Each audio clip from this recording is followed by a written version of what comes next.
My name is Andrew Fuller. I'm from Niagara Falls, Canada. I have my bachelor's degree in media arts from the Emily Carr University and my TESOL certification from Oxford Seminars. I am now teaching in Electrostall, Moscow region at the British Center. Today's lesson we'll be talking about a second sentence form, the passive. The objective of this lesson will be to teach you the passive in all the different tenses. The object of the passive will be maple syrup. So here we have the first sentence, a little bit of history about maple syrup. Native Americans discovered maple syrup.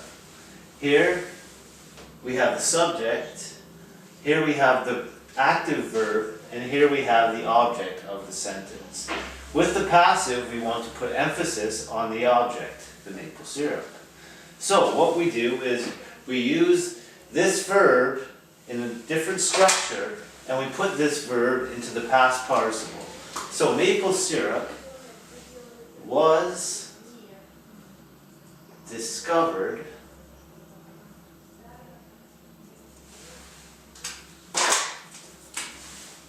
by Native Americans.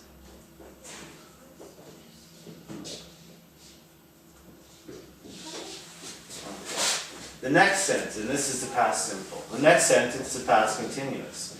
Native Americans were collecting maple syrup using a V-notch before modern methods were used. The V-notch is when they put the tomahawks into the tree and made a V, and the sap would come out. So, maple syrup was being collected using the V-notch. And we can continue with before modern methods. The next one, and this is a bit of history as well, before the sugar trade became popular.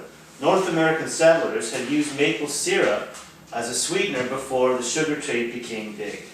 Right? So, maple syrup had been used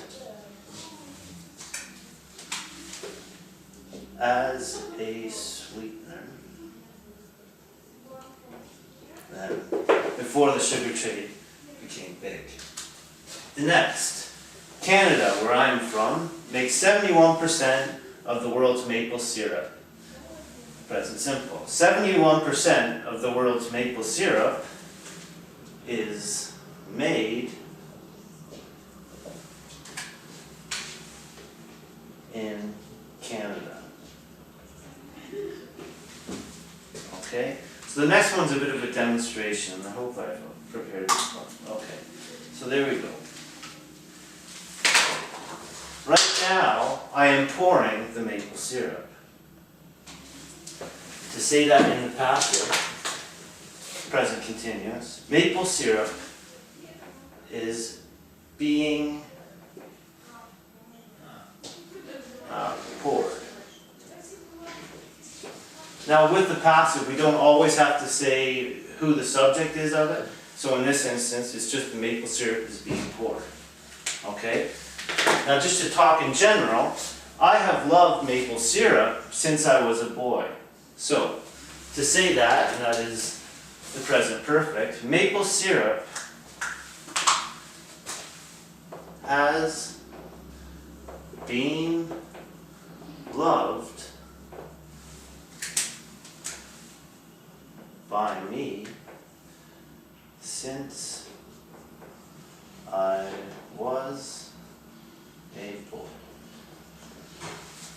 Okay? Now, what am I going to do with this maple syrup? I will drink the maple syrup in the cup. Okay, so the maple syrup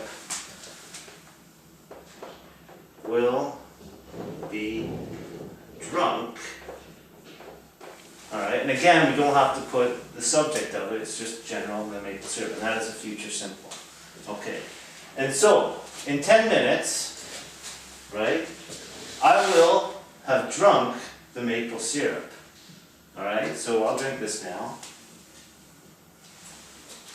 Just to make it example. So the maple syrup will have been drunk in 10 minutes. And then we have the future perfect in the passive. So here, take a look. And so we have the active verbs, the passive verbs, and in black we have the object of the sentences. And I hope this helps you with learning the passive. If you want to know more grammar, come to the British Center in Electrostall, Moscow region. Enjoy English with British Center.